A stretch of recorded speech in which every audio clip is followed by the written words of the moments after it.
Welcome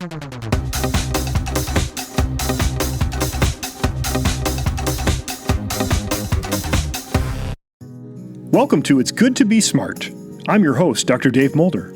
I love to learn new things, and I hope you do too, because it's good to be smart.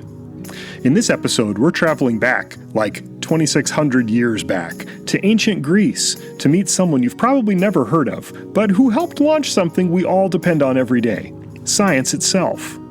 Let me introduce you to Thales of Miletus, a philosopher, mathematician, and yes, one of the very first scientists in history.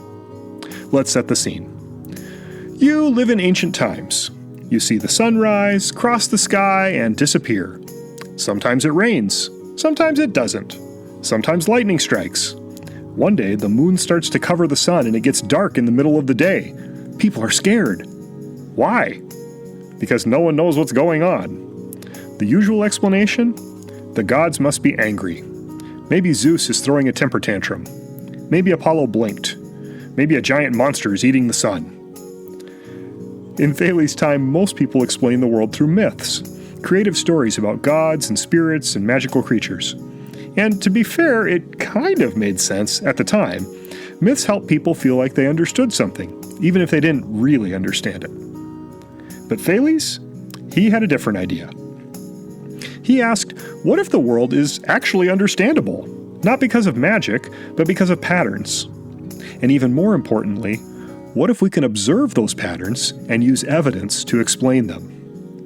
Now, remember, Thales lived around 600 BCE. There were no telescopes, no calculators, no lab coats, but he had something just as powerful: curiosity and observation. One of the coolest things Thales did? He predicted a solar eclipse. That might not sound like a big deal now. We've got apps to do that.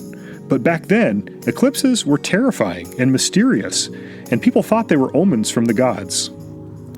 Thales observed the patterns of the sun and the moon. He noticed that eclipses didn't just happen randomly. By watching the sky over many years, he figured out that eclipses happened in cycles. He didn't fully understand why eclipses happened like we do today, that the moon passes between the earth and the sun, but he knew when they would happen, and that was revolutionary. But Thales didn't stop with the sky. He looked at water and asked, what's everything made of? Now, remember, this is long before atoms were a thing. No protons, neutrons, or periodic table. Thales proposed that everything comes from water.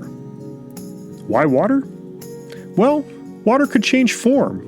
It could be a liquid, or a solid, ice, or a gas, steam. It was in rivers, in the rain, in plants and animals.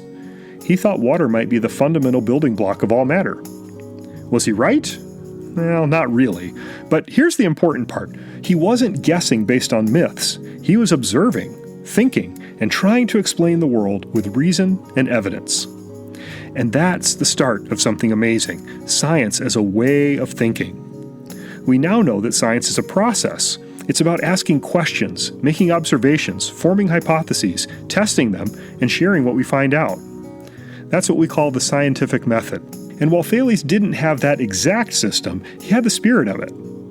He was one of the first people in Western history to say, let's explain the world using logic and observation instead of stories about angry gods.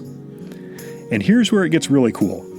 Even though a lot of what Thales believed wasn't totally correct, his method of thinking changed everything. He helped spark a movement that led to generations of thinkers like Pythagoras, Aristotle, and eventually scientists like Galileo, Newton, Curie, Einstein, and more. Science builds over time. We now understand eclipses, atoms, and the composition of water, but we're still asking new questions and discovering new things every day. That's the nature of science. It's not a list of facts, it's a journey. And that journey started, in part, with a guy named Thales who dared to ask, what if there's a better explanation? So what can we learn from Thales today? Number 1, ask questions, even if no one else is asking them. Number 2, observe carefully. The answers to big questions often start with small details. Number 3, look for evidence. Don't settle for easy answers, dig deeper. And number 4, be okay with being wrong. Science grows because people challenge old ideas and test new ones. You don't need a lab to be a scientist. You just need curiosity, questions, and a willingness to learn. Thales may have lived thousands of years ago, but his mindset still matters today. He traded mythology for methodology, and in doing so, helped kick off the incredible adventure of science.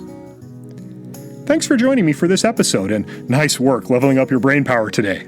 Remember, smart isn't something you are, it's something we become as we're learning. So keep listening, keep learning, and keep getting smarter every day.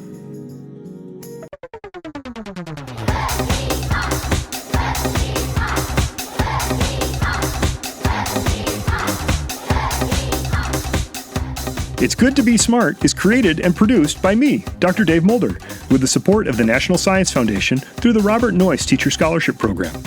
Subscribe to this feed so you'll never miss an episode, and check out our home on the web, goodtobesmart.com.